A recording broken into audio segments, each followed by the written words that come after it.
This is an aggressive way to start off the new year podcasting. It is very aggressive. Our first recorded podcast of the year. Ooh, the first to be released has already come out, but this is the first recorded in 2021. And wow, what a all of that information checks out. It is aggressive. Our fact checker? Yes. Yes. Good. Wait. Okay. Hold. Yep.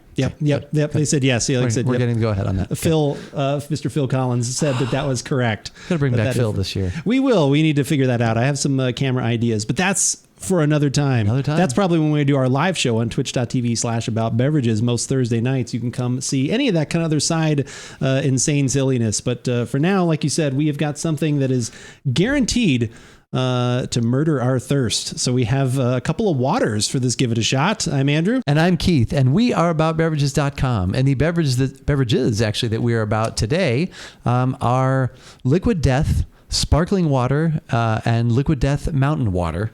Yeah, both mountain waters. Both mountain waters. One is just the sparkling variety. I'm so glad you pointed out the difference, because I thought I had read the entire cans to find out what the difference was between the two cans. I had not found it. Yeah. But it was right there in black and white, literally. Ooh, literally, I like that. Go ahead. But I had overlooked it. But yeah, so we're going to start with the still water, the mountain water, and then we'll go with the sparkling mountain water. I've seen these cans before at Whole Foods, and I'll be honest with you, I was like, Liquid Death? It seems a little extreme. I don't think I need Liquid Death. What is this all about? And I kind of passed it by, and then somehow it came up in a conversation. I was like, well, I've seen that. Yeah. I was like, I can get that. It's at Whole Foods. And so here we are. Yeah. So we are this is definitely, like you said, this marketing is aggressive. Like I said, you can go to their website, which we'll have a link to, liquiddeath.com. They've got some very interesting ads that are quite humorous. I've enjoyed those, but their big marketing push is that, hey, it's an aluminum can, so it's infinitely recyclable. It's not come in a plastic bottle. They hate plastic. They actually offer 10%, I believe, of the profits from every can sold go to help stop plastic pollution. So they're very much against that. And their big thing is that their water comes from the mountain Alps. And even though it goes through a purification process, it maintains all of the original mineral profile. So hopefully we're going to get some of those electrolytes and some other little bit of something in there. Right. So that is the idea. But yeah, we're going to start with the white can, which is just the mountain water. And then we will move on to the other one. Like I said, again, they both should be the same, just difference in carbonation, but who knows what that'll bring to the table. We will not talk about color. Do we even need to talk about aroma? Maybe. Let's see. I would say no. No. You got any further than I did. I did. I did. I really wanted to make sure. And?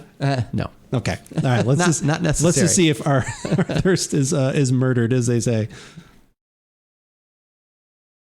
It's water. It tastes like water. It tastes like water. It does taste like there's a little, like I said, there's not a specific flavor per se, but it definitely does taste like more than just like if you have like a purified or reverse, water or something like reverse osmosis water or something like that. It tastes more than that. Like it does taste like there is some mineral content, but it's not like all of a sudden it's not like, ooh, it's salty or it's this. Like it's not that heavy with mineral content. Like, when you have, there's actually a little bit of like, there is actually a little something in there, like a little, like there's some minerality in there. Yeah. We'll say like a little heaviness. But like I said, that has to be something that you're really, if you just said, here, you want a glass of water? I don't think I would have gone, hey, is this Liquid Death mountain water from the Alps? No, you'd probably say, oh, that's good. That's good. Thanks for the water. Yeah, you would say that's not bad. That's not bad. Yeah, you wouldn't say like anything else to it. But yeah, I think it's completely acceptable. That's right. I guess, probably for full disclosure, perfect testing of this would have been, we should have gone out, run around the block a couple times and then come back and see if this like really did take care. I actually was very thirsty by the time the time we started recording. So how do you feel? I was building up my thirst. And I don't think my thirst has been murdered quite yet. Okay. Maybe I have to have the entire can. What's one level below murdered? Would it be quenched? No longer parched? I don't know. Okay. That's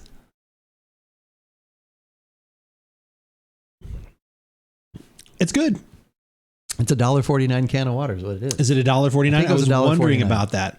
I'm pretty sure that's what it was. Yeah, one level below could be bludgeoning. That actually could be. Yeah, murdering and then bludgeoning. Like I said, that might be the next violated drop right in. I don't know. I feel like we're getting into kind of a not such a good. They go way into it venue again. there. Definitely check out their website Yeah, if you want to see some very creative marketing, which I am always a huge fan of. But yeah, all right, let's crack open the sparkling version of this. Again, everything else should be exactly the same except that small difference, and obviously black versus white can. And these do look an awful lot like a beer can, for sure. Yes. They're in your fridge and someone says, "Hey, can I have one of your beers?" And you have a fridge loaded with these. Well, they're going to probably be in for a big disappointment.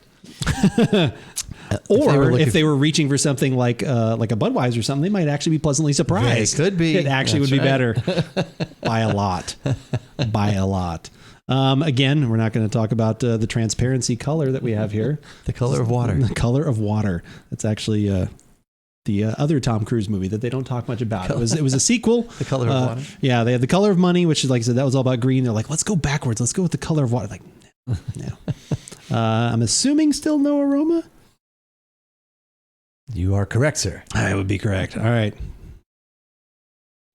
If I'm going to buy that, I'm going to buy the carbonated version. I agree. Yeah, like I said, there's definitely a little more there because of the carbon. Like carbonation in general has a little bit of something to it. All those bubbles are just going to, activate, your tongue a little bit. And if you've been eating food or anything, it'll kind of, let's say, clean that off a little bit, cleanse the palate. But, and if anything, I'm getting a little bit more for my money. They carbonated it for me. At least, were they the same price? I'm assuming both $1.50. Yeah, okay, yep. Same price, both $1.50. That's the thing. Like I can get. It's always tough to say like how much more that brings to the table. Like I do like the fact of, like I said, not using plastic and, like I said, all that like I said, whether it's a little bit of marketing that then they laid into because it also is good for the planet. Like I said, I'm completely for all of that. Right. But like I said again, what is even less hurtful to the environment is if I just pull water out of my tap through a filter that doesn't have to be taken on a semi truck with gasoline and everything else. Correct. If you want to really even smaller carbon footprint. Yes. But if you're someone that wants to take something like this on the go, buy a canteen. Oh wait, hold on. I was supposed to say take one of these. That's right. No, like I said, I think they are both good. Like I said, I could see enjoying these. I don't know if I'd reach out for them though, because like I said, again, right, it's water. The other test that would be interesting, and if anyone has done this, feel free to leave a comment below or go to our website AboutBeverages.com and you can message us there as well, or on Twitter, any of those things. I wonder what flavor difference if you use this water versus what you'd pull out of your tap or something else to make coffee or tea or anything else. Like, would that bring like an even more clarity of flavor or a little more vibrancy? That would be like the ultimate additional test, I would say, like to want to go through that, but we will not be doing that today. But if anyone else has or has a recommendation for, it does make a huge difference, you should definitely try that. We could totally revisit this. I could see that being an option because you're already going to enjoy a good cup of coffee. You might as well go the whole 9 yards and do the best experiment water with you it, can as well. Course. I would say I don't know if it's just because I've had now several ounces of it, but I do feel my thirst has been somewhat satiated, let's say. I don't know if it's gone as far as that, but and who knows, maybe it's the carbonation that's doing it to me. Okay. But yes, I just like the word satiated, and I'm glad we were able to fit it in at the end of the podcast here. I've been waiting. I had it written down. You were salivating to be satiated. How can I get this word in the book? Oh man. And if you want more good times like this, obviously you can go to the website at aboutbeverages.com. You can see everything that we have done ever since we have started the podcast. If you want something that's a little bit more recent or only want the latest videos, please head to YouTube and drop a subscribe there. We'd really appreciate that. You can always, like I said, get the most up-to-date content, and they will let you know right away with a little alert as well if you subscribe for that. So that would be super cool. Also audio, if you only want audio because you're taking us on the go, can't have the video, we've got you covered there. Spotify, iTunes, Google Podcast, anywhere where you would normally do all of your podcast listening, just search for About Beverages and you will probably find us there. Anything else for the new year we should talk about? Well, is it still 3? I don't have anything else. Drop down to, we've got pillars. That's right. We still have the big 3. But I don't know if we have the 3. Okay, I don't know if we lost one or added one. No, Still nothing three. has been Okay, added. All right, so we've got. We should lose one, but we'll currently stay with the 3. We have 3 pillars of social media, those being Facebook, Instagram, and Twitter. Twitter is the one we are most active on, and actually I just tweeted a little bit before we started recording. You did? Yes, because we go live most Thursday nights on twitch.tv/AboutBeverages, and we will let you know when that is about to happen. Also, we'll keep you updated throughout the week on things we might be trying. You'll keep people updated on the games, the adventures, the things that are happening. That's true. In that part of About Beverages world, and but yeah, that's the best way to keep up to date with us and see what we've got going on. But as we always say, whether we like it or not, You should give it a shot.